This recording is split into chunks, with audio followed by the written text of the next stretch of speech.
tous et bienvenue dans le podcast de la Petite Balle Blanche. Ravi de vous retrouver en 2021 pour une nouvelle saison de notre émission golf et une nouvelle année que je vous souhaite heureuse et sereine. On va justement s'intéresser à 2021 parce que pour nous tous amateurs de golf, le programme de cette année est juste dingue. À vrai dire, excepté le trophée de la Petite Balle Blanche, on devrait assister à toutes les plus grosses compétitions de golf, les majeures bien sûr, mais aussi la Solheim Cup, la Ryder Cup et les JO. Alors pour parler de tout cela, une chose ne change pas en 2021, c'est la gang au complet avec notre consultante préférée Marion Ricordo. Salut Lionel, salut à tous. Notre historien préféré Christophe Soudé. Salut, bonjour. Notre Québécois préféré Cyril Le Guern. Allô la gang. Notre perturbateur préféré Julien Fontaine. Salut tout le monde. Et notre scientifique préféré Gurvan Bonny. Salut tout le monde et bonne année. Bonne année tout le monde. Alors comment vous allez ? Bien. Formidable. On essaye de ne pas partir trop fort. Donc nous sommes à 81 jours du Masters, 137 jours de l'US Open féminin, 187 de l'ouverture des JO ou encore 250 de la Ryder Cup. Alors dites-moi les amis, quel est l'événement de cette année que vous attendez le plus ? Victoire de Gugu au quiz. Merci Juju. Moi, pour la déconne, ça va être les championnats de France par équipe mid-amateur qui auront lieu normalement fin juin. Ça sera la première fois que, perso, je participerai à un championnat de France par équipe. Donc, moi, c'est ça. En espérant qu'il n'y ait pas de Covid, évidemment, et que ça ne soit pas annulé. Marion, est-ce qu'il y a un événement particulier que tu attends ou tous, peut-être ? Ouais, il y en a vraiment beaucoup. Disons que j'avais les JO. Pas pour les JO pour le golf parce que l'édition au Brésil m'avait pas particulièrement enthousiasmée. C'est plus le fait que ce soit au Japon. Je pense que pour le golf, ça peut être quand même une expérience un peu différente. Et puis bon, les JO parce que les JO, voilà, j'adore ça. Le multisport, c'est quand même assez extraordinaire. Au Japon, je pense que pour le golf, ça peut être assez chouette. Sinon, la Ryder Cup, évidemment, hein, ça manque, ça fait 3 ans déjà, donc on a hâte que ça recommence. Il y a le British aussi, parce que le British, c'est le beau tournoi, enfin pour moi le plus beau majeur, aussi bien chez les hommes que chez les femmes. Donc, je crois qu'il y a quand même un tournoi que j'ai le plus envie de voir que les autres, c'est le Masters. Et en fait, j'ai longuement réfléchi, mais c'est assez simple. C'est juste que c'est un parcours. Enfin, c'est un tournoi qui se joue sur le même parcours chaque année. Du coup, on a l'impression de le connaître comme son jardin. Donc, les mecs, ils sont sur le point de taper un coup. On connaît les coups, on sait ce qu'ils doivent faire, on sait comment ils vont les jouer. Et du coup, c'est hyper enthousiasmant parce qu'on se mettrait presque à leur place. Donc, je crois que celui qui m'emballe le plus, c'est quand même le Masters.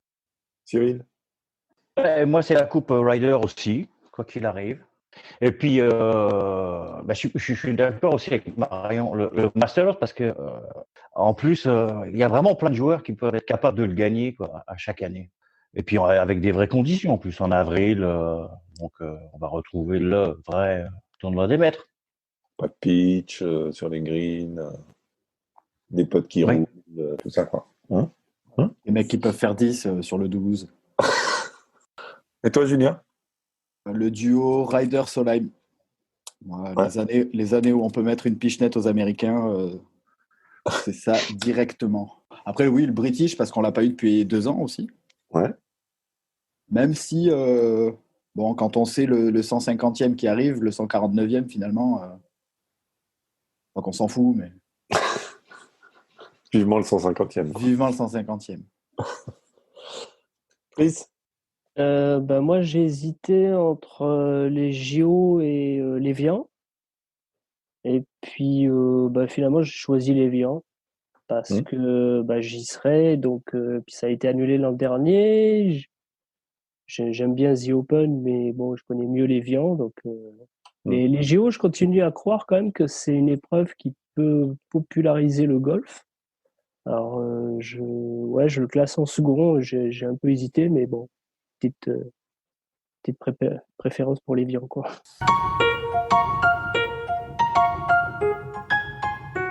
Pour pour balayer cette année, je vais vous donner quelques prédictions et puis vous allez me dire si vous êtes d'accord ou pas avec ces prédictions. Et puis je vous laisserai 5 petites minutes pour en débattre. Alors la première prédiction, DJ va conserver sa veste verte. Bah oui, de toute façon, il les garde à vie, non, je crois.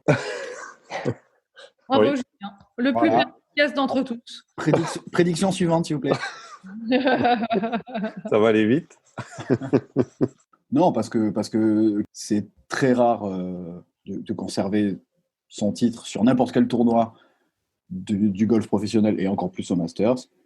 Et que je sais pas, non, c'est juste, là, c'est un pressentiment. Il y a pas on n'en sait rien. Les états de forme en avril, on les connaît pas. Donc c'est juste, on lance un pavé. Mais bon, allez, pour la beauté du palmarès de ce tournoi, un nouveau nom, quoi. Alors que moi, pour la beauté du tournoi, j'aurais envie de voir DJ le gagner de nouveau, tu vois. Je trouverais ça fantastique qu'il le gagne 2 années de suite, surtout qu'il l'a, entre guillemets, tellement survolé l'an passé et que là, il est dans une période, bon là, il y a eu un petit break, une petite trêve hivernale, disons, mais il est dans une telle forme depuis quelques mois que, je sais pas, enfin, il a toujours besoin d'un petit peu de chaud. Enfin, on le voit à la Fantasy. Il ne faut jamais le jouer dans les premiers tournois, Dustin. C'est toujours sur les 4-5 derniers qu'il est chaud bouillant.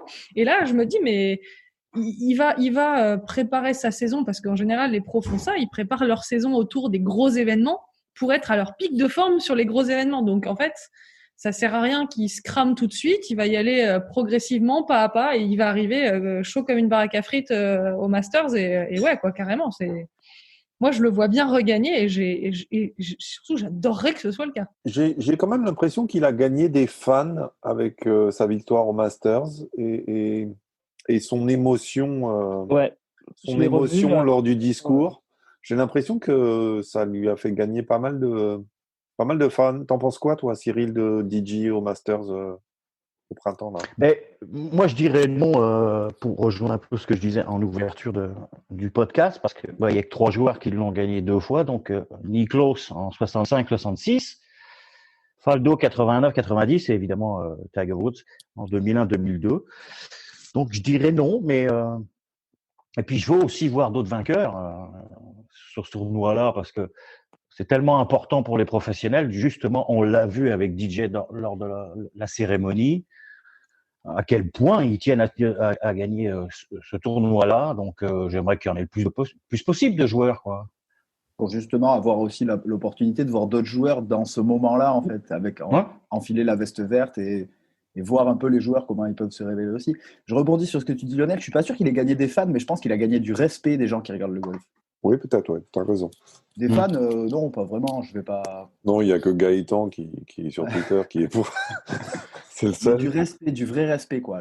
Chris, tu as un avis? Au début, j'avais mis non, et puis là, tout à l'heure, justement, j'ai revu il faisait un résumé justement du Masters, et c'est vrai que son jeu, cette émotion, comme tu disais, quand il reçoit le trophée, son frère aussi, ça serait fantastique quand même qu'il le gagne une deuxième fois. Et puis il a tout pour hein. De toute façon, il sera un des, à moins vraiment qu'il ait un gros problème dans son jeu ou qu'il ait un pépin physique, je pense qu'il fera partie des favoris. Donc là, j'hésite, quoi. Au début, j'avais mis non, parce que j'ai un petit favori. J'en ai même 2 ou 3, mais ouais, peut-être mettre oui, tiens, finalement. Allez.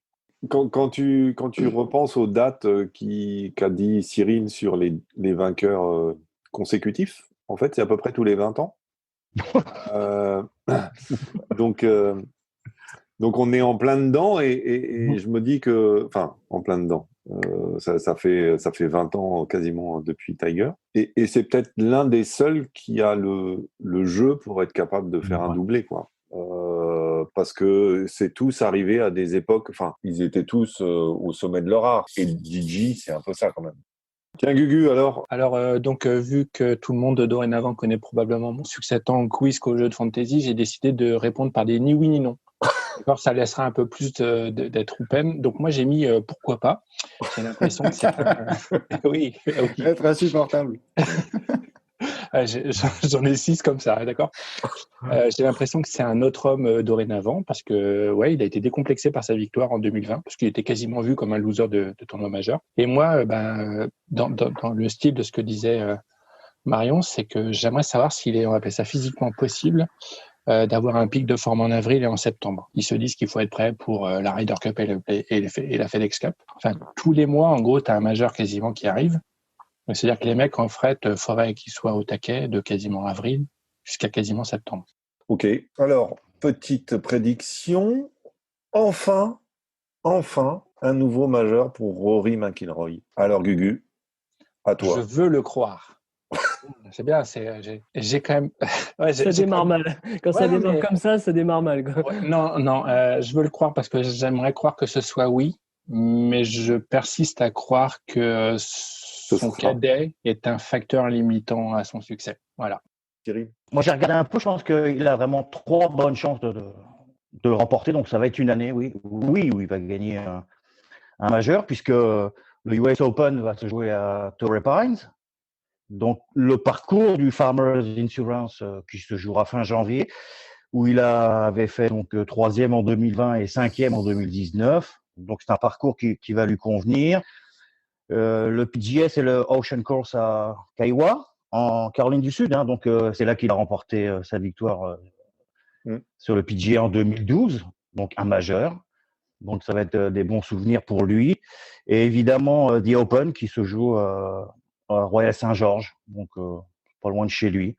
Parcours d'ailleurs où Julien Guerrier avait gagné en 2006 le championnat amateur. Il y en a qui ont bossé. Marion, t'en penses quoi, toi, de Rory? Je ne savais pas qu'il jouait toujours au golf, donc je suis ravie de le savoir.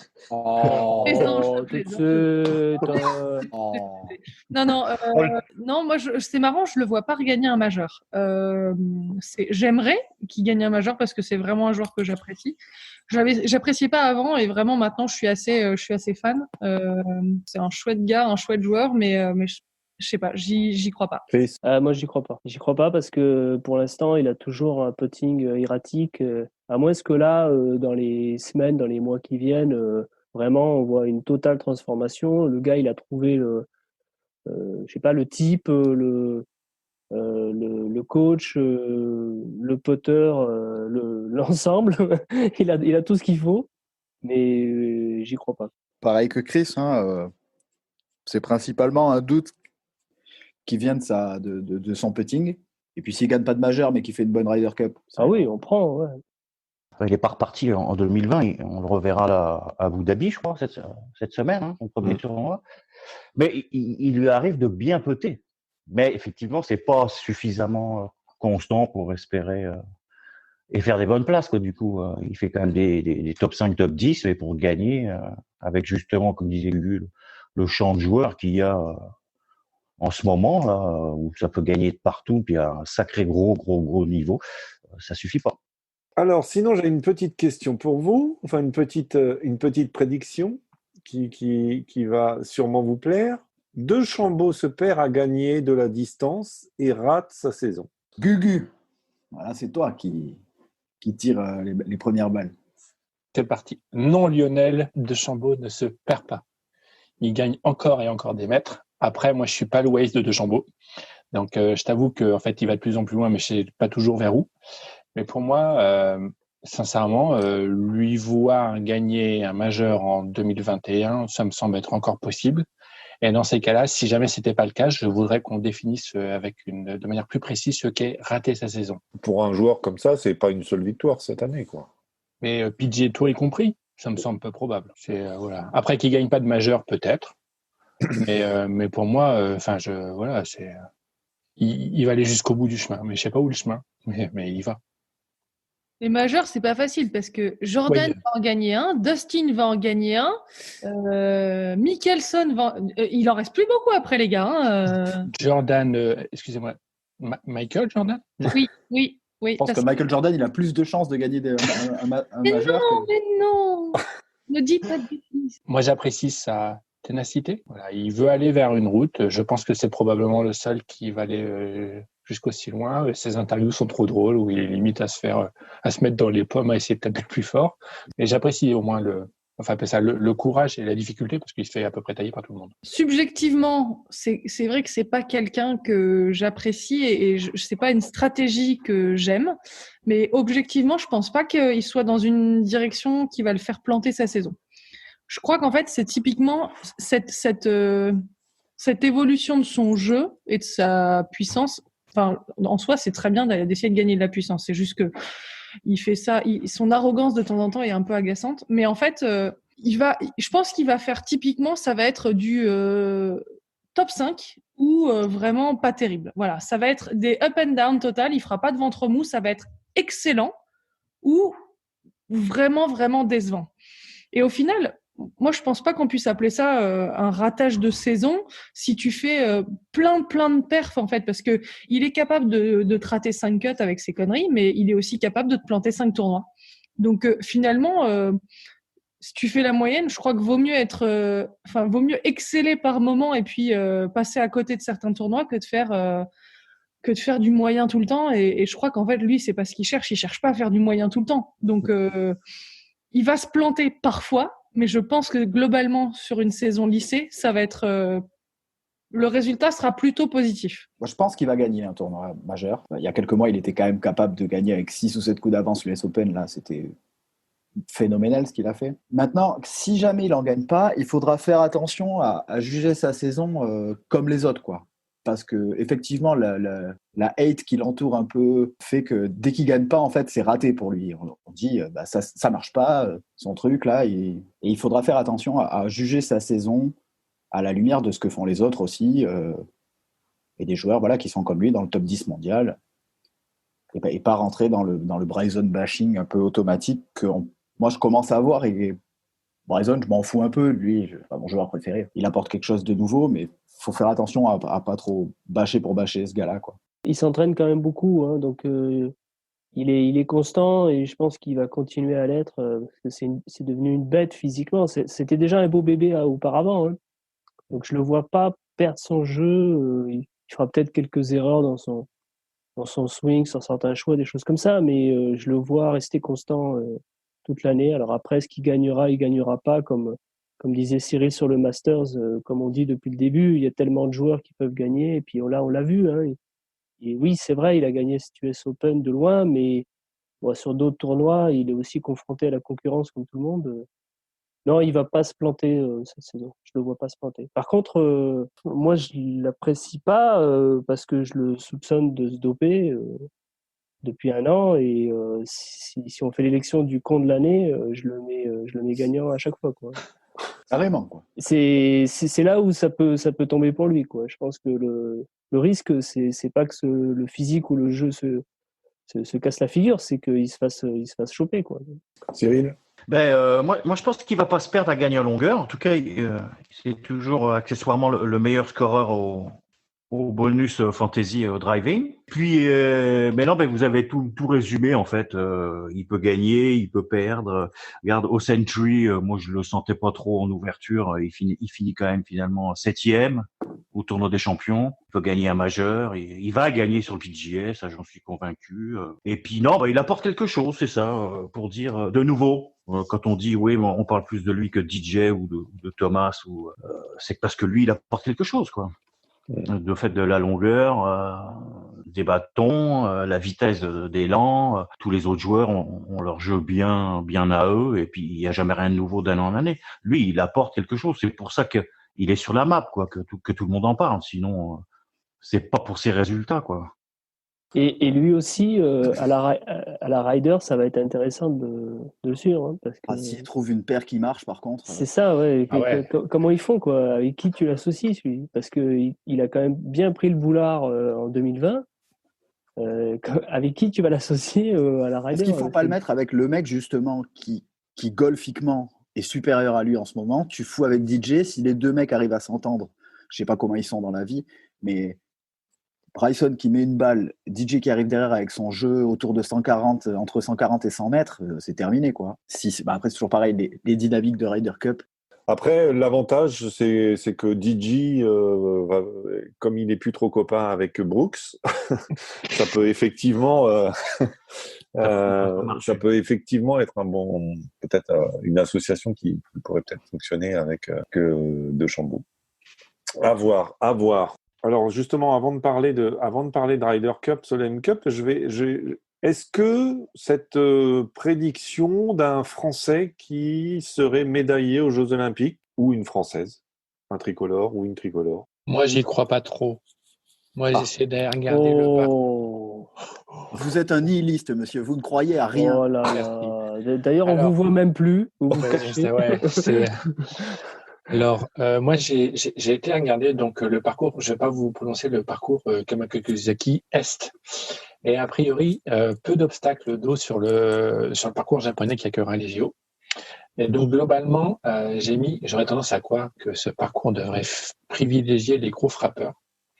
Et que c'est probablement pas le point fort ni des golfeurs françaises, ni des golfeuses françaises. Mais alors, la très bonne nouvelle pour tout le monde, c'est que je suis un piètre pronostiqueur. Ça, c'est vrai. Ouais, mais si tu regardes... T'as dit un truc de vrai, quand même. Pérez, il avait failli gagner... C'était en Italie qu'il avait failli gagner, non? Ou c'était un parcours un peu similaire? Et puis, Céline Boutier, à l'Open britannique, quand Shibuno elle gagne, elle était quasiment... 88 sur les derniers trous. Donc, 88e en distance pour Céline Boutier sur la saison du LPGA. Non, mais c'est pas le rapport. C'est le parcours. Le parcours, t'as vu comment il est? Il est rempli d'arbres. Puis cette histoire de gros frappeurs, là, quand tu vois même les premiers tournois là, cette année, finalement, les gros frappeurs, t'as vu les noms là, qui sont en tête depuis plusieurs semaines? C'est pas les gros frappeurs quand même. Bon, à part Dustin là, au Masters qu'on a eu, mais sinon. Et puis il y a Antoine Rosner qui serait pour l'instant qui est le deuxième Français, non? Faut que je relance la calculette. Mais à l'heure actuelle, parce qu'en fait c'est débile en fait, mais en gros ce qui compte c'est pas de savoir au jour J, mais ce que ça va donner en fait dans 6 mois. Parce que c'est le classement mondial dans 6 mois. Donc je pense que ça joue à touche-touche avec Langasque, Lorenzo Vera et Rosner. Cyril, toi tu vois quoi? C'est difficile, j'ai du mal à me prononcer là-dessus. Je serais optimiste par rapport à d'autres grosses compétitions qui vont rentrer cette année au calendrier. Mais j'ai du mal à me dire qu'un Français va gagner les JO, surtout compte tenu des champs de joueurs qu'il va y avoir aussi. Je parlais pas forcément de gagner, je disais une médaille. Donc, Ah oui, une médaille, oui, j'y crois. Oui, j'y crois. Sinon, j'aurais fait un ni oui ni non comme Gugu. Bon, cette question-là. Pour ma part, je verrais plutôt une fille médaillée qu'un garçon, parce que on a affaire à globalement des joueuses plus expérimentées sur des gros événements. Enfin, moi, je pense notamment à Céline. Je pense notamment à Céline Boutier qui a joué beaucoup de majeurs et qui, pour le coup, est plus expérimentée et est plus proche de victoire en majeur qu'ont pu l'être, en tout cas, les joueurs masculins actuels.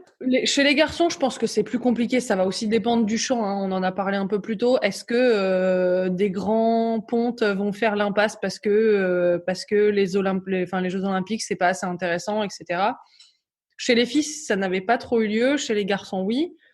Mais globalement, s'il doit y avoir une médaille française aux Jeux au golf, je la verrais bien plus féminine que masculine. Julien?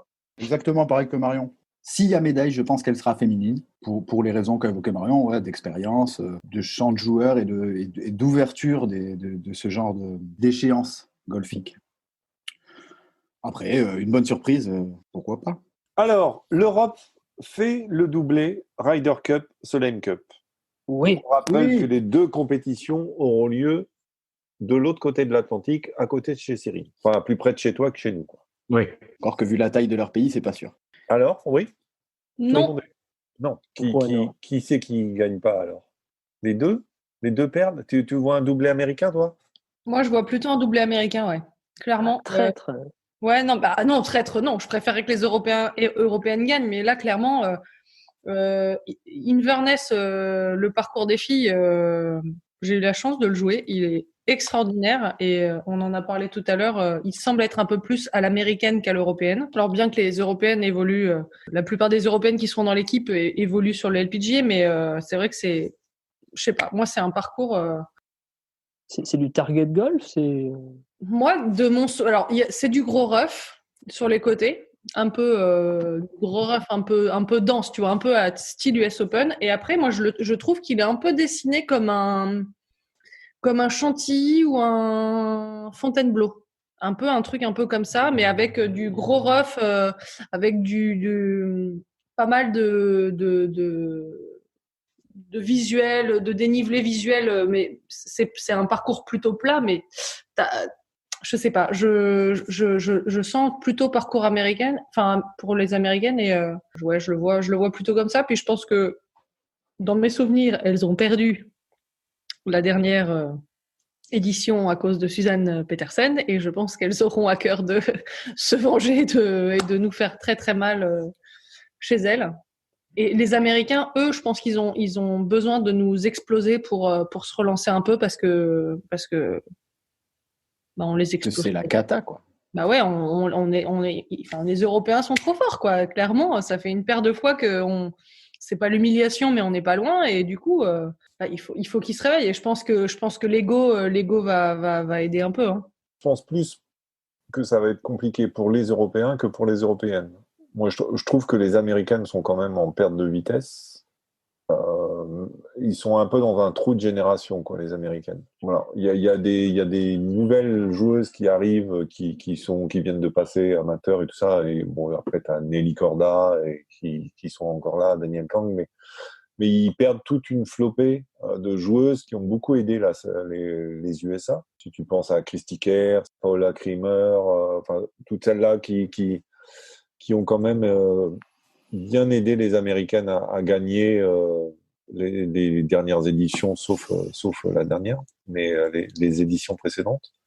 Alors que pour les hommes, ce qui était déjà le cas en 2018, quoi, t'as en gros les 12 Américains, ils sont tous dans le top 20 mondial, et tu comprends pas encore comment ils ont fait pour perdre si ça n'avait pas été au golf national sur un parcours qui était... Je suis pas du tout d'accord, Lionel, avec toi. Pour moi, c'est pas la big news, c'est que je savais même pas qu'il y avait une équipe américaine de Ryder Cup. C'est-à-dire que pour moi, grosso modo, on est arrivé à un niveau où il n'y a pas une équipe. Il y a 11 joueurs, ou 12, ou 8 qui jouent, et les autres qu'on a à peu près rien à carrer. Si par hasard, la super nouvelle pour moi, Tiger Woods pouvait réussir à se qualifier, par que je ne sais pas quel miracle, je pense d'ores et déjà que c'est fini. Les Américains, enfin, on listait tout à l'heure. Alors, donc, avec qui Bryson va jouer? Avec qui, en gros, Brooks Koepka peut jouer sans avoir à se friter. En fait, t'as dans l'équipe, t'as l'impression que t'as plus de mecs qui se détestent que de mecs qui s'apprécient. Et autant ça peut peut-être le faire sur une matinée ou deux, mais sur 5 ou 6, je vois pas comment ça peut marcher. Les filles, je connais pas trop. Je sais pas si l'exploit de la dernière fois en Solheim Cup était un exploit des Européennes ou si c'est une tendance. Mais pour moi, les garçons, ouais, sur le papier, ils sont imbattables, mais il n'y a pas d'équipe. Moi, je pense aussi, comme toi, mon Lionel, que ça va être plus compliqué chez les hommes, hein, donc pour les hommes, l'équipe européenne. Mais j'aimerais ça qu'il y ait un doublé, oui, qu'il y ait un beau doublé femmes et hommes. Mais je pense que ce sera plus compliqué, effectivement, même si tout ce que vous dites, je le pense pareil, quoi, que les Américains, il n'y a pas d'unité, quoi. Et les Européens sont trop forts là-dessus. Enfin, les Anglais, on va dire surtout. Mais l'équipe européenne est trop forte, quoi. Et c'est ce qui fait que tu gagnes une Ryder Cup, enfin une épreuve collective ou pas. Hein, c'est l'unité que tu peux avoir au sein de l'équipe entre les individus. Mais s'ils l'ont, les Américains, et j'espère que pour ça, il y aura ni Tiger ni Mickelson, entre autres, puis qu'il y aura des mecs comme English, oui, Morikawa, Wolf, des jeunes là, qui vont changer cet esprit-là, quoi. Même, j'espère qu'il n'y aura pas Koepka, hein. Enfin, ça, j'y crois un peu moins par son classement. Mais j'aimerais ça, qu'il n'y ait que des jeunes, que les mecs aient déjà joué tous ensemble au collège, qu'ils soient super potes, et ça va tout changer, quoi. Et puis, ils ont le niveau, donc ils seraient capables de battre une bonne vieille équipe européenne au top niveau. Surtout que enfin, ce que je disais tout à l'heure pour les Américaines, c'est un peu aussi pour l'Europe, quoi. Enfin, on a quand même des Stenson, des Rose, et alors ils sont pas finis, loin de là, mais enfin, ils commencent à perdre pied sérieusement et à pas revenir, quoi. Alors bon, on n'est jamais à l'abri de rien, hein. Westwood l'a montré cette année, mais Ben, c'est ça, ça va être plus dur pour les Américains les Européens, pardon, de tourner cette page-là. Parce que je pense que Stenson n'y sera pas, Garcia n'y sera pas, Rose non plus. Ben, on est loin encore de la deadline. Il faut voir Poulter aussi. Mais par qui remplacer ces mecs-là qui sont quand même des icônes, quoi. Le changement va être super. T'as pas l'impression que c'est des golfeurs différents quand ils jouent en rider? Si. Oh ouais. En vrai, même le Captain Peak, il pourrait être 110e mondial, il arrive sur une Ryder Cup, le mec, il a les dents. Non, mais c'est clair.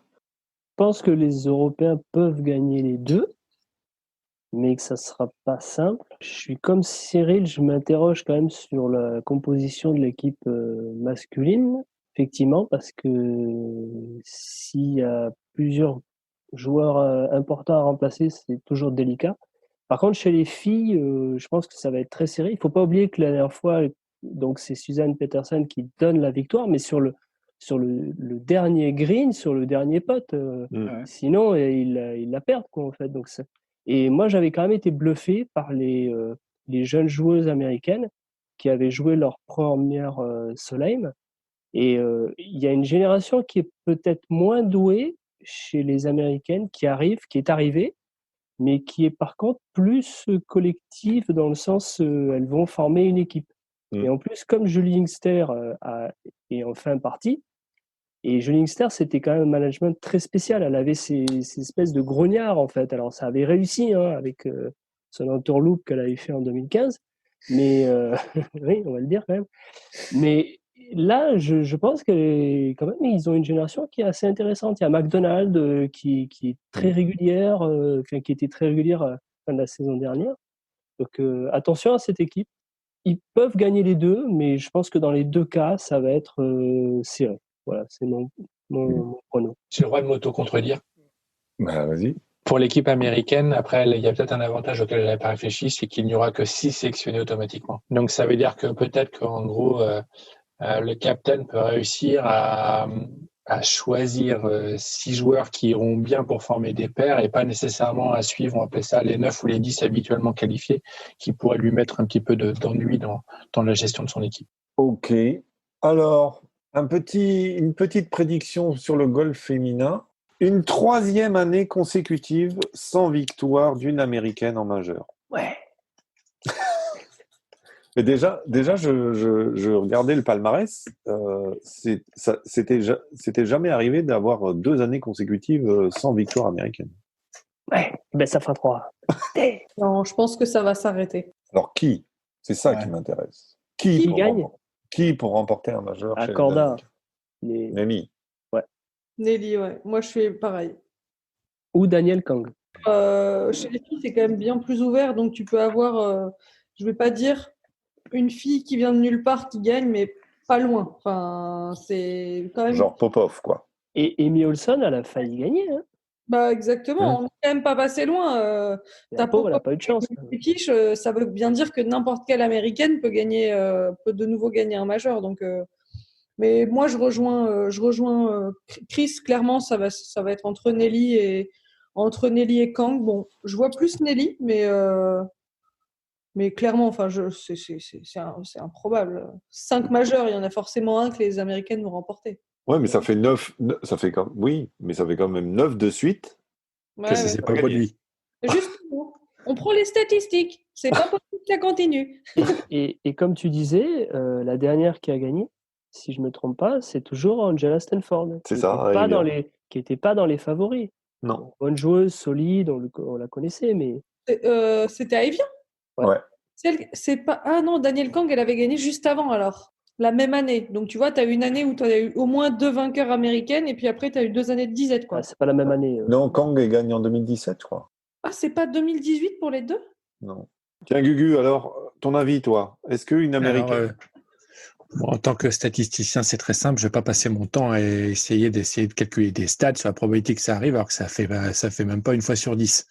Donc, next. C'est quand un phénomène improbable ne se produit pas depuis une dizaine d'éditions, ça sert à rien de se dire, comme ça s'est pas produit, ça va se produire un jour. Next. Voilà. Je pense que renouvellement de génération des golfeuses américaines, trou. Et en gros, je pense que, allez, on va même aller. Prouvons quand même la culture du golf féminin. Je pense que si jamais une Américaine gagne, c'est probablement qu'une Coréenne l'aura perdu. Cadeau, messieurs, dames. Allez. Et là, Oh lolo. Ouais, c'est ça. Il va falloir que je mette un gif dans le podcast. punchline. Attends, ouais, gros. Gugu out. Yep. Il a posé les bases. Là, c'est bon, on n'a plus aucun argument valable. Ah, Alors, tac. Julien? Nelly Corda. Mais vous Ouais. y croyez vraiment ou c'est un espoir en vous disant Non, que moi, c'est un peu un espoir. Moi. Bon, alors, j'aime bien jouer à ce jeu-là, c'est-à-dire que si vous deviez payer, si vous deviez parier genre une somme de dingue, d'accord, sur un nom, jusqu'à combien vous iriez mettre sur le nom d'une Américaine? 10 balles. Genre 2 euros, un mois de salaire, un crédit? Sur une seule américaine ou la nationalité Voilà, américaine? une victoire d'une Américaine, en gros, sur l'année qui vient. Oh, moi, je mettrais 1000 balles quand même. Alors que ça ne s'est pas produit depuis 2 ans. Bah oui. Ok. T'as bien enregistré, Lio? Ouais. Alors après, il faut savoir que je ne fais pas trop de jeux d'argent. Mais si je devais vraiment y mettre quelque chose, je pense que c'est pour te dire à quel point j'y crois. D'accord. Ok. Allez, une dernière petite question pour aborder un tournoi qu'on n'a pas vu l'année dernière. Est-ce qu'une Française gagne Evian Championship? Oui. Donc Céline Boutier à Evian. Non, Pauline. Ah, Pauline. Ah ouais. Oui. Oh, joli! Il Ah m'a ouais. grillé mon pari. Ah, moi, j'allais dire une Française, oui, et une amatrice ou une amatreuse ou une femme, probablement. Et ouais, moi, je jouerais bien, ça pourrait être sympatoche s'il y avait une jeune, pas une jeune prouette, mais une petite Frenchie qui vient nous sortir quelque chose d'inattendu, de dingo. Après, bon, là, par contre, je mettrais 1 euro. Ça serait incroyable, ouais. Mais je pense elle va peut-être le jouer parce que là, déjà, elle va jouer Lana, si j'ai bien compris. Ouais. Ben, c'est le même chant que l'année dernière, non? Ouais, c'est ça, ouais. Donc, je pense qu'elle peut encore rejouer les Vians, peut-être, avoir une invitation, un truc comme ça.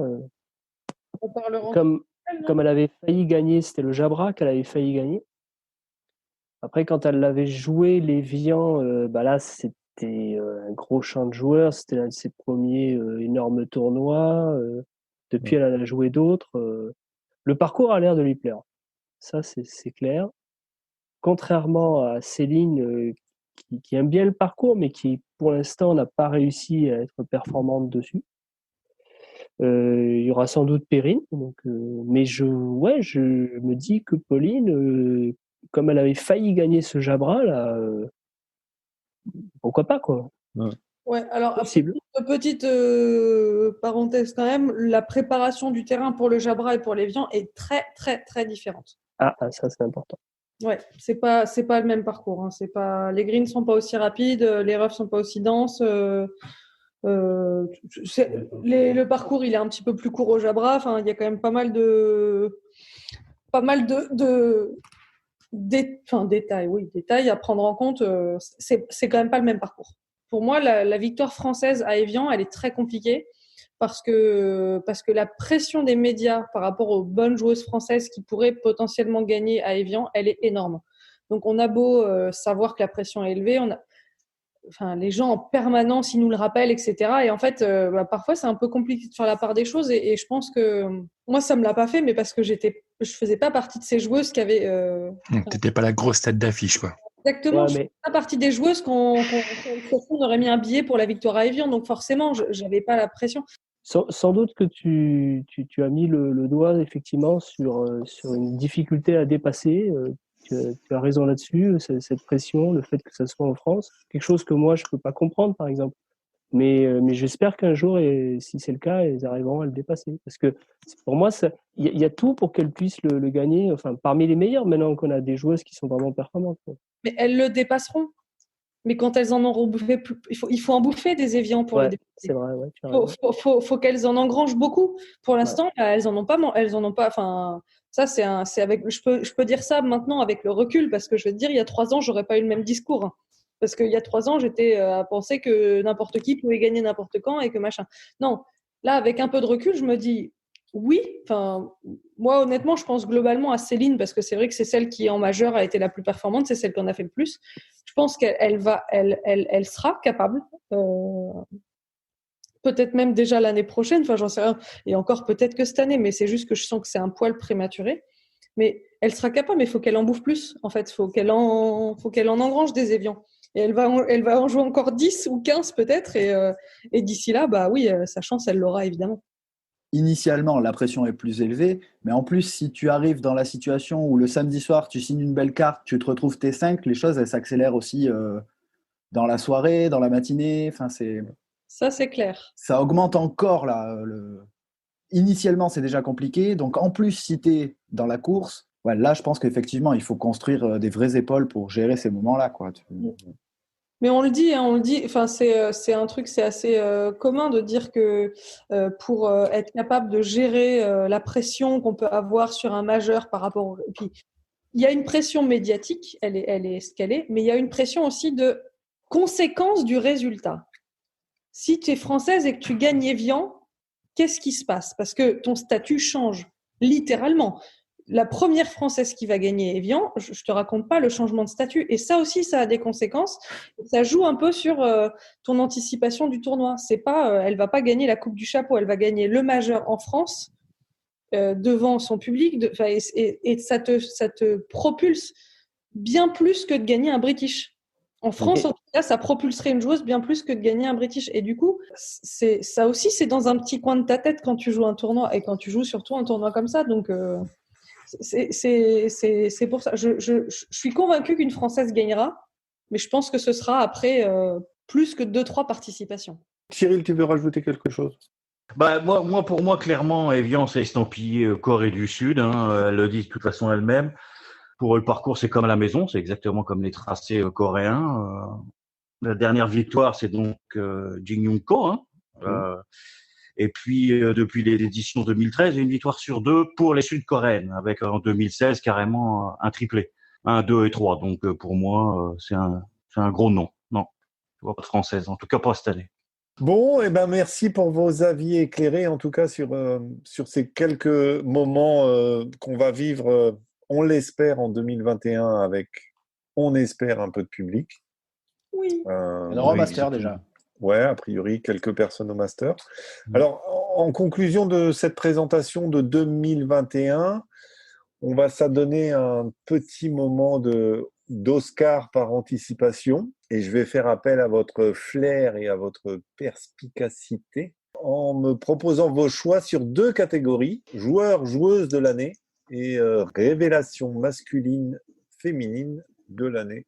Allez, je commence. Alors, donc, joueur de l'année, on a dit.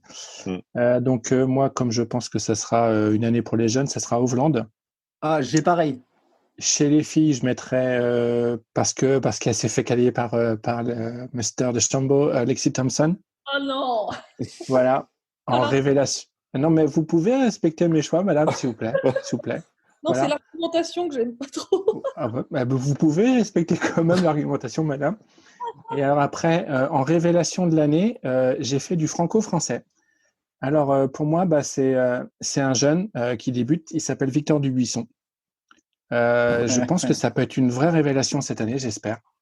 Et chez les filles, voilà, je pense que Céline Boutier, je ne veux pas parler de révélation, mais peut-être elle pourrait être révélée vis-à-vis des gens. Et je pense que Céline, voilà, un petit craquage au-delà du top 30 mondial, au lieu de rester au niveau du top 50 en ce moment. Et puis peut-être, pourquoi pas, un gros tournoi ou peut-être un majeur. Voilà. C'est propre. Alors moi, j'ai mis Xander Schauffele et Jin Yoon-ko, joueur et joueuse de l'année. Alors un garçon, j'ai choisi le japonais Takumi Kanaya. Il a été numéro 1 amateur pendant 55 semaines. Il a déjà joué plusieurs majeurs. Il n'a pas fait de grands résultats, mais là, il a pas passé le code du Sony. Il n'a pas passé le code du dernier US Open. Il a 23 ans et c'est un joueur d'avenir. Et puis, chez les filles, si j'ai droit qu'à un seul nom, alors là, je mets une coréenne, une valeur sûre. Elle s'appelle Yi Jin Choi. Elle, on l'a déjà vue. Elle a 21 ans, elle est 25e mondiale. Elle a déjà fait quelques perfs sur le LPGA. Et en Corée, évidemment, elle a déjà gagné, quoi. Voilà. Julien. Joueur de l'année comme Gugu, Hovland.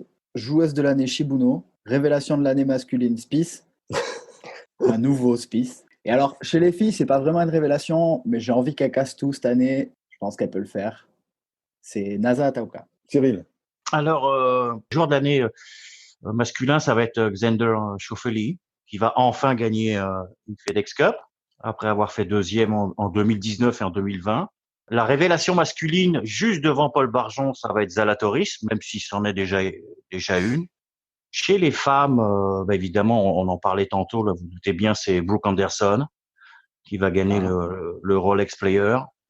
Puis la révélation, ça va être Pauline Roussin-Bouchard, qui m'a bien impressionné, moi, personnellement, lors du dernier majeur, que je découvrais, pour être honnête.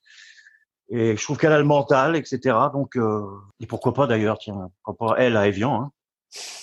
On en parlait tantôt. Marion. Alors, joueur de l'année, j'hésitais entre Dustin Johnson et Justin Thomas. On fait dans le classique. Et je pense qu'avec les petits déboires de Justin Thomas, je sais pas, ça peut être à double tranchant avec ce qui lui est arrivé récemment. Enfin, ce qui lui est arrivé. Avec la petite polémique du moment.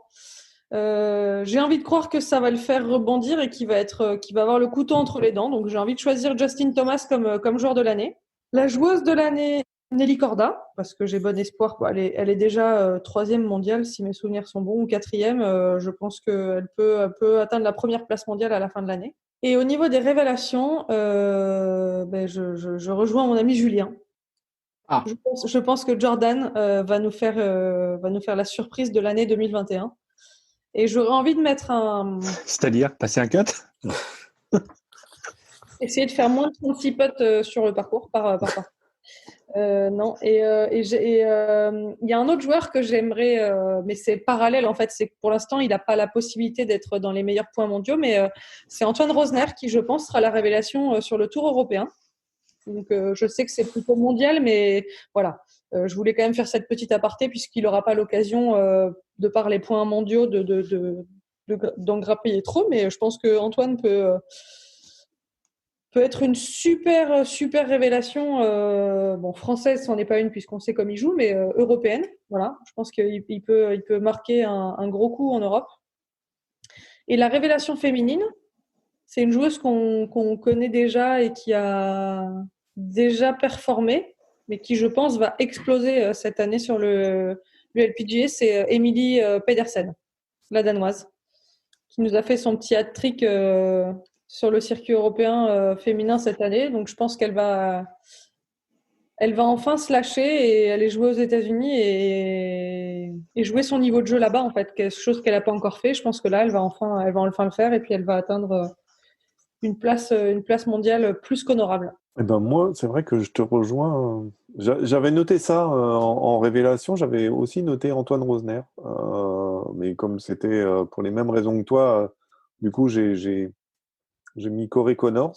Mais moi, je suis assez européen en fait, sauf pour la joueuse. Je te rejoins, Nelly Corda. Je pense que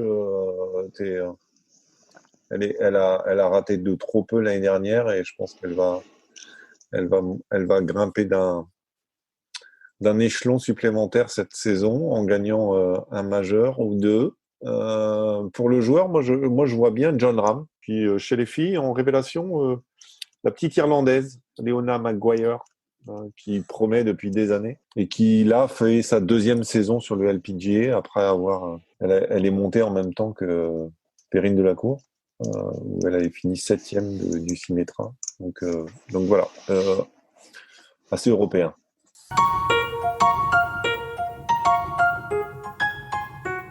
Allez, tiens, on va passer la parole à Julien pour terminer, parce que ça non plus, on ne le change pas en 2021. Un petit quiz pour conclure l'émission. Allez, du coup, c'était l'anniversaire de Gugu cette semaine, donc je te laisse faire les équipes, Gugu. Tu choisis 2 personnes qui vont jouer avec toi. Alors, dans la merde avec moi, je vais mettre une fille, en l'occurrence Mario Ricordo. Et parce que ça sera le boss du blog avec moi, Lionel. Voilà. Ok. Alors, première épreuve, c'est un questionnaire de rapidité. Il faut que vous sélectionnez un candidat par équipe qui va le faire et qui va prendre la responsabilité, porter l'équipe sur son dos. C'est un truc de rapidité complètement débile. Bah, j'y vais alors. Ah bah j'allais dire, ouais. Allez, Sur la question sérieuse, j'ai aucune chance, mais bon, c'est pas grave. équipe Gugu, donc la réponse, c'est en 15 secondes. 15 secondes, J'ai le droit qu'à une seule réponse? tu n'as droit qu'à une seule réponse. Le questionnaire, c'est Justin Thomas, Evelyn Thomas ou les deux. Top. Je suis né en 1993. Justin Thomas. Je suis né à Périgueux. Evelyn Thomas. Je suis diplômé de droit international. Justin Thomas? Non. J'ai fait mes études au lycée Saint-Xavier. Evelyn Thomas. Non. J'ai représenté ma nation à l'international. Justin Thomas. Top. C'était les deux. Je crois que tu as deux bonnes réponses. C'est ça. Ouais, c'est pas si. Je suis né en 1993. Je c'est suis à à peu Périgueux, près- tu le sais bien. Droit international, c'est Evelyn Thomas. Ah merde. Le lycée Saint-Xavier, c'est la high school de Justin Thomas. J'ai représenté ma nation à l'international, c'était les deux parce que j'ai dit qu'un avait joué la Ryder Cup et l'autre, ça a été le modèle pour le buste de Marianne. Et la dernière question était, j'ai prêté ma personne à une compagnie de cosmétiques pour des spots télévisés, Evelyn Thomas. Donc là, tu sous-entends bien, hein, j'ai eu 2 bonnes réponses. Deux bonnes réponses. C'est Les deux premières, en fait. Je me suis arrêté Ah à ouais, 20 non, mais secondes c'est- par contre. C'est gentil. 15, Non, c'est un mais peu- c'est pas. Même une me suffit. C'est déjà infiniment fois plus Non, que mais- ce que j'ai pu donner. Tu as de toute façon, à 2 bonnes réponses, c'est arrêté, Guigui. C'est bon, j'ai fait mieux que 2020 en 10 secondes. Allez, équipe suivante, Chris Cyril. Du coup, ça tombe bien parce que, bon, anniversaire de Gugu, quiz spécial Gugu. Donc, la deuxième catégorie, c'est Gurvan Boni, un bonnet ou les deux. Ok. Qui joue? Tu vas, Chris, ou quoi? Moi, je dors. Moi. Ok, vas-y, let's go. Oh putain, ça va Cyril, pas t'es être prêt? facile. Ouais. Ok. Alors, la première, elle est un peu tirée par les cheveux, mais je sais que tu vas t'en sortir. Allez, top. Et souvent en tête. Ah, bonnet. Ouais. Prends la tête. Gugu. Ouais. Désolé. Et d'origine bretonne. Oh, Gugu, mais les deux, oui. Est utile. Oh, Gugu. Et l'âme de la team LPBB. Gugu. Ouais. Ok. Je crois que tu en as 3 bonnes réponses parce que et souvent Merde. en tête, tu as mis le bonnet, c'est bon. Tu iras voir la fantaisie, mais normalement, je me suis pas trompé. Prends la tête, bon, les deux étaient acceptés quand même. Et d'origine bretonne. T'as dit les deux, non sur et d'origine J'ai dit bretonne. les deux, oui. Ah non, c'est Il a dit d'abord Gugu. Hein. Ouais, il a dit Gugu. Il a Ouais, dit Gugu, accepté. on valide, on valide. On valide. Est utile les deux. T'as dit que Gugu, mais le bonnet, quand il fait froid, tu devrais le savoir. La tuque. Et l'âme de la team LPBB, c'est pas mes mots, c'est ceux du boss. Accepté. Voilà, 4 points. 4 points, c'est beau. Oh, c'est bien. Bravo, Cyril. Allez, deuxième petite épreuve. C'est une épreuve, je vous propose des thèmes et vous avez le choix. Donc, l'équipe de Gugu a le premier choix. Menu numéro 1, ce sera les personnes avec des doubles prénoms en nom et en prénom. Le menu numéro 2, c'est un menu sur les people, les personnalités. Et le 3, c'est les menus du dîner des champions à Augusta. Toi, tu nous fais un burger quiz, quoi. Ouais, là, j'ai pris un peu... la dernière épreuve n'est pas comme ça. Mais... Canon, Ouais. canon. Donc, les doubles prénoms, people, personnalité ou les menus du dîner des champions. Attention, Vu comme que j'ai c'est- tout donné sur la première épreuve, je voulais choisir un. Non, c'est ta responsabilité. Tu choisis, on s'adapte avec Marion, c'est pas grave. Moi, j'avoue qu'en people, je suis pas terrible. Hein. Non, eh ben, alors, on va choisir dans ces cas-là les menus du. Oh, mais mec, t'es fou! Mais c'est pas grave. Il Bah, l'avait, c'est plus drôle. il C'est l'avait drôle, même, on s'en fout. il l'avait même pas Qu'est-ce que c'est préparé, Julien. 5 points. Voilà. T'as pas de questions Non, pour de non, vrai? bien sûr que si, je l'ai préparé, bien sûr. Justement, alors. Ouais, vous prenez vraiment ça? Ouais, on va Allez. rigoler. Non, on veut rire. Il n'y a pas, Ouais, il y a si pas je- de, il y a pas de temps. Sincèrement, si je faisais des quiz pour gagner, ça fait longtemps que j'aurais arrêté. Hein. Ça nous entraîne pas dans ton, Ouais, écoute, dans ton virage infernal.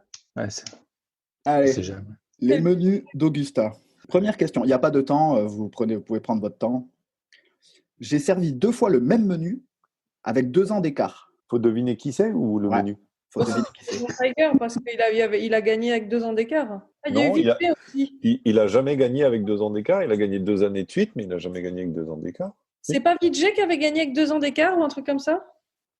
On n'avait pas dit? DJ? Vijay, Non, Vijay. Vijay. Ah, Vijay Vijay Singh. Non, j'aurais dit qu'il avait gagné qu'une fois, moi, Vijay Singh. Mais non. Moi, je suis pas là. Hein. Non, j'aurais plutôt dit Mickelson. Ah, oublié. 2004. Non, Ouais, 2003-2005 ou 2004-2006. Ouais, t'as raison, c'est possible. Allez, on tente. Mickelson. C'est une mauvaise réponse. C'était Bubba Watson. Ouais, il a pris McDo, quoi. Ouais, c'était un truc dégueu comme ça. Ouais. Ouais. Ah oui, 2012-2014. Ah, bah, Booba, Donc, je n'aurais jamais pensé. Donc, Mon menu des champions était constitué de paella, merlu et tapas. Qui suis-je? Un espagnol. C'est tout après les années 90. Hein. C'est bon. Ou fin des années 80. Je sais plus jusqu'à quand je suis remonté. C'est l'espagnol, non? Paella, alors Olazabal peut-être, ça peut être Ouais. Olazabal. Je verrais plus que Sergio en fait. Sergio, je suis pas sûr qu'il ait demandé un truc comme ça. Vas-y, Gugu, tu décides. Allez, Ballesteros. C'est donc Garcia. Non, c'était Olazabal. Mon menu était constitué de cheeseburger, de frites et un milkshake en dessert. Ça pourrait pas être à nouveau Bubba Watson. Je pense qu'il n'aurait pas trahi un truc comme ça tout à l'heure en fait. Donc il faudrait trouver un mec en gros qu'on a à peu près rien à faire en gros de l'histoire. Avec un peu plus relax avec en gros là. Alors il y aurait Benoît Paire, mais je suis pas sûre qu'il gagne le Masters. Et puis il y aurait eu Gin Tonic, je pense, dedans. Quel est l'Américain qui aurait pu... Spieth, il a quand même pas fait ça. Donc, Oh. Qui façon de parler serait à peu près dans le mode beauf. Ça peut pas être Bryson parce qu'il a jamais gagné. T'as un avis, Lio? non, je suis en train de remonter, mais je vois pas... Bah, il a dit que c'était après 90, donc. Ouais. Tiger l'aurait pas fait sur un des quatre, quoi, histoire de changer vraiment. Mais Ah ouais, peut-être. Mickelson, Ou un Britannique histoire de se foutre de la gueule des traditions? non, je pense Non, il y a pas. pas. Non. Ah non, les Britons, ils auraient pas fait ça. Bon, allez, Bubba Watson. Non, c'était Tiger Woods. Oh la Ah. Et c'était Tiger Woods pour sa première victoire. Ouais, tu vois. Ouais. Premier coup, il est arrivé cheeseburger pour tout le monde. Alors, un peu plus facile, je pense. Haggis et purée. Haggis, c'est quoi? C'est C'est un truc. écossais? Ah, bah, si on le sait pas. C'est du Ah, mouton, Ouais. c'est du mouton, Peut-être. machin, c'est écossais. Voilà, c'est un indice. Ah, c'est un gros indice. Bon, bah, moi je suis pas là. Qui est-ce qu'un Écossais qui a gagné Montgomery n'a pas gagné? Sandy Lyle? Non, Ouais. ça va pas être ça. Si, c'est ça. Je vois que ça. Allez. Vas-y. Sandy Lyle? Ouais. Bonne réponse. Yeah. Merci à tous les deux, bravo. Le seul Écossais, d'ailleurs, qui a gagné le... Ben, joué, je pense. Ah non, il y avait... Si, oui, c'est le seul. Et le dernier, barbecue texan, cookie, glace à la vanille. Bah là, c'est Jordan. Bravo. Jordan Spieth. Jordan Spieth. 2 points. Équipe suivante, vous prenez quoi, les doubles prénoms ou la catégorie people? Ah, bah la une. Je suis un joueur du Tour qui vient de perdre un énorme chèque de la part de son sponsor. Oh. Justin Thomas. Bonne réponse. Je suis le sponsor en question. Ralph Lauren. Ouais. Mais trop, Ça compte pour de vrai? Mais vous avez pris le plus dur, vous avez pris le dernier. Bah oui. je su répondre, Eh quoi. oui. Je commente le golf à la télévision française. Merde, c'est François David ou Pierre David? Je sais pas. Non, parce que c'est Bah, moi, je regarde pas, donc je peux pas vous Ah, ils vous sont aider. tombés sur le... Je peux pas t'aider, Chris. Je peux pas t'aider. Ah, Chris, il a un trou, mais il est sur la piste, là. Julien Xantopoulos, ça doit pas être lui. Adrien Toubiana. Bah oui, Toubiana, c'est un prénom. Ouais. Et Arnaud Vérac, ça marche pas plus. Ça marche pas plus. Mais c'est pas. Xantopoulos, Pierre. c'est un prénom grec. Hein. Jean Van de Velde, c'est pas ça. Thomas Levet, c'est pas ça. Fabrice Tarnot, c'est pas ça. Je vais tous les dire. Pierre David, il commande pas. Thierry David. Les deux frangins. Thierry David. C'est moi qui le trouve. Merci Cyril. Merci Cyril. Bien joué. Cyril. Incroyable. Ah, bien joué. Question suivante. Je suis une joueuse, 36e au ranking Rolex, 2 fois vainqueur de majeur. 36e. Rolex. Ah, non. Je sèche. C'est pas une coréenne. Non, c'est ça. Je cherche les Je peux même vous dire européennes. que c'est une américaine. Et ce C'est sera ça, le je cherche seul. les américaines. Mais... Stacey Lewis? Non, ça marche pas. Elle est bien plus haute que 36. Il me faut une réponse. Non, j'ai pas, moi, 2 majeurs, je sèche. 36e. J'ai pas. Je Allez, 5, 4, 3, 2, sèche complet. Je sais pas. 1, 0. Vous dites pas de réponse, vous dites rien. Lewis. Rien. Tessie Lewis.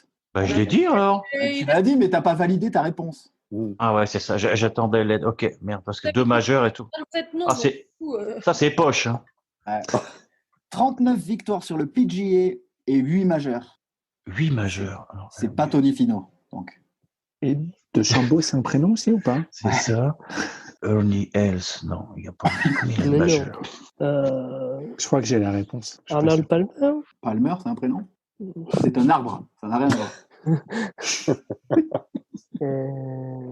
Une Palmeraie. Ouais, mais c'est dans cette époque-là. Hein. Ouais, c'est Tom un peu- Watson. ouais. Tom Watson. Vous validez Tom Watson? Sam Snead. Hein Tom Ah Watson. non. Et l'autre, c'est quoi? C'est Brian Nelson? Non. Oh là, je suis fatigué. Byron Nelson? Aaron Nelson. Byron Nelson, ouais, Sam Snead. Allez, il me faut une réponse. Ben Hogan. Qu'est-ce que tu dis, Chris? Allez, je te laisse. Allez, Ouais, je te laisse te mouiller. Non, je sais pas. Bon, bah, je dis Ben Hogan, moi. Bon, c'était Tom Watson. C'est pas grave. C'était pas si facile que ça, celui-là non plus. Non, les deux, il fallait quand même deux un peu plus compliqués quand même. Ouais. Ouais, parce que quand t'as Justin Thomas et Ralph Lauren, C'est pas mal de nez. Mais on a marqué Non. combien de points? Combien alors ça fait du coup? Mais Vous êtes en tête. On est loin devant. Vous avez Beaucoup, marqué ouais, 3 beaucoup. points là, on a 7. 4 4 et avant, 3, 7. et nous, vous, Moi, on est à j'arrête. 4. Et dernière petite épreuve, une petite énumération en vitesse. Les golfs qui ont accueilli l'Open de France. C'est parti, équipe Gugu. le golf national. On alterne avec les équipes, Ouais. hein? Ouais, c'est une Ah, énumération. d'accord. Ah, bah, Chantilly. Ouais, Oui, Chantilly, oui. ça passe. Excuse-moi, c'est juste l'Open de France masculin? Ouais. Bah, essayez, moi j'arrive au bout de la liste. J'en ai un, Mais- mais vas-y si t'en as un avant. Médoc, non? Ils l'ont organisé. Moi, je l'ai inscrit sur ma Pardon. liste, mais je me demande si c'est pas un Open de France féminin essentiellement. Non. Mais après, voilà. Ça, c'est sûr, mais c'est récent. Il me semble Validez que... Médoc? Ouais, Moi, il je me semble sais que pas, je l'ai. Ouais. Bordeaux, ouais. Allez, Médoc, validé. Moi, je pense à Fontainebleau, mais c'est la Frescido Oui. Mouchy, ça compte pas. Oui, moi je Mais quand même, j'ai- Fontainebleau dans les j'allais années dire 60. Fontainebleau. Fontainebleau, c'est sûr. Est-ce qu'il a notre nom ou pas? Le golf de Oh, Fontainebleau? non. Non, il n'y en a pas d'autre, non. Non. Ah, alors C'est pas bon. alors c'est pas une bonne réponse. Il y a- Éliminatoire. Il doit y avoir... il y a Saint-Germain aussi, puisque... Ouais, Il y a le Golf Club de Lyon aussi, je crois. ouais. Bah, vous dites quoi là? Ah, Euh, mais on De toute façon, on a déjà gagné ou on continue là? Ah non, c'est D'habitude, on fait un joker. Ouais. un joker. Ok. Ouais. va donner une réponse. Bah, Donc, on va Saint-Germain. dire le Golf Club de Lyon. Alors, Golf Club de Lyon. C'est bon. C'est quoi qu'ils ont dit l'autre, Chris? Saint-Germain. Ouais. Saint-Germain, Allez, j'y let's go. crois. Moi- Viens à Saint-Germain. Viens à Saint-Germain. Saint-Germain, bonne réponse. C'est petit, ça, les gars. Eh oui, mais c'est la vie. Il y en a pour qui la victoire compte avant Juste tout, avant, hein. vous dites on va pas en dire trop, et là, vous en balancez 16 d'un coup. Ah, ouais, parce C'est qu'on pas est facile. Ouais. On a cru que c'était fini. Ouais. On l'avait, de toute façon. On a cru qu'on les Non, avait... en plus, c'est vrai que On a cru qu'on les avait explosés. Et sur la région parisienne, je pensais à Chantilly, Saint-Germain et Fontainebleau. Mais j'étais sûr. Fontainebleau. T'as vu, Chris, ils essayent de gagner du temps, là. il en reste combien, Julien? Oh, il en reste un sac. C'est vrai? Attends, Ah, bah, 2, 3. La boulie. Non, les gars. Est-ce que Ouais. vous en avez de la Ouais. boulie? je partage. Moi. On a le droit à un joker, de toute façon. Allez, 16, vous avez dû en dire 6, il doit rester 10. D'accord. Donc la boulie, s'il vous plaît. La boulie, c'est bon. Allez, démerdez-vous maintenant, les autres. Moi, Chris, j'irais vers le Touquet, moi. Je sais pas pourquoi. Bah, ça ou Chantaco. Ah, bah, Ah ben voilà, vous tombez dans les mêmes erreurs que l'équipe adverse, vous. terre du golf. Allez, Vous avez nous donner, c'est comme Fontainebleau, si tu veux. Je sais pas que c'est comme Fontainebleau, quoi. j'irais plus avec Chantaco, Chris, ok? Donc, Chantaco. Chantaco, Ouais, c'est bon. Ah bon? Pour les garçons aussi? Ouais, je crois, ouais. Bien sûr. Ouais. Je crois que le Touquet n'est pas Oh, une c'est- mauvaise réponse, d'ailleurs. Oui, moi, Terre- je valide aussi le Touquet. Et le Terre Touquet, du golf, le sud-ouest. Golf du Touquet, c'est bon. Ça vous apprendra. Eh ben, Nous- ça part bien Nous, une on dit année, ça. rien, nous on dit rien. On nous, est dans le bonne, hein. partage. Voilà, c'est Partage ça. LPBB. C'est ça, nous, c'est la mentalité, l'esprit. quoi. C'est l'esprit Mentalité LPBB. musicos. Voilà. Non, mais c'est pour ça qu'on a pris votre réponse, parce qu'on vous a donné la nôtre, on prend la vôtre. Oh, c'est beau. Allez, à vous. Oh merde, c'est vrai du coup ça. Oh là là. Donc 8, il en reste, il a dit 18. Il doit en rester 8. Et Morfontaine, non? Un truc comme ça, non? On peut tenter. Là, moi, j'ai moins d'idées. Hein. Donc, ouais. On n'a plus le droit de joker, on peut plus se planter, nous, c'est ça. Hein. Si on ne trouve pas, on est fini. Ouais. C'est la dommage parce que nous, on en a au moins 2. Ah ouais, encore, ouais. Oui, non, on peut continuer. Hein. On peut faire ça toute la nuit. Hein. Sinon, il y a le hall course. Le course. Oh. Mais non, Ah, mais, de Mandelieu à Cannes. Mandelieu. Cannes. Ouais, Mandelieu. Cannes, Mandelieu, ouais. Ah. On peut dire ça. Allez, on peut dire ça. Mais dis-le toi d'abord. Vous avez le droit de dire Étretat si vous voulez aussi. Hein. Bon, allez, on dit ça. Non, Cannes, c'est pas bon. Ah, Donc c'est une victoire pour l'équipe de Point. Gugu. Oh. Il restait quoi? Il restait Dieppe, Ah non. Saint-Nom. Saint-Nom, non. Ah oui, c'est là. Saint-Cloud. Saint-Cloud, oui. Est-ce que tu avais Saint-Laurent? Non. Ah, c'est un nom la Bretèche. J'ai Saint-Nom-la-Bretèche. Ah, oui, ouais. c'est ça. Ah oui, Saint-Nom, c'est ça, pardon, oui. Oh, dis Saint-Nom. donc. Bah, je connais pas, moi, je sais même pas où c'est. Il y avait Biarritz-le-Phare, ça, je sais où c'est. Ah, ça, j'y ai Ah pensé. ouais. Il y avait le golfe de la Nivelle, ça, je sais où c'est aussi. Ah ouais? Ouais. Ah, la Nivelle l'a reçu. Fourqueux, c'est quoi? Fourqueux, C'est- c'est à c'est dans côté de le Nord. Saint-Cloud. Ah bon? Ah voilà, ça valait 3 points, ils en avaient 4, vous en avez 7. 7-7, c'est beau. Oh, c'est. Oh, wow. Ouais, moi, je trouve que c'est bien. beau. Le hasard. C'est bien, moi aussi. On est dans le partage. Pour une Je trouve ça première beau, année. ouais. Pour une Le première seul émission. quiz de l'année. Ouais. Le seul quiz que j'ai failli gagner, je vais mettre nul. Finalement, mais t'as pas perdu. Putain. Non, c'est une mauvaise Merci à pour moi. tous pour vos avis éclairés. Vivement que la saison commence. Et puis je vous dis à très bientôt. Bye bye la gang. Ciao à Bye. l'équipe. Ciao. Bye bye. Merci à toutes et tous de votre écoute. Je tenais à créditer la musique utilisée dans ce podcast. Le titre est Anita Latina du groupe Le Gang. Vous pourrez retrouver toutes les informations concernant la musique et les prochains épisodes sur notre adresse lepodcastgolf.petiteballeblanche.com. À très bientôt.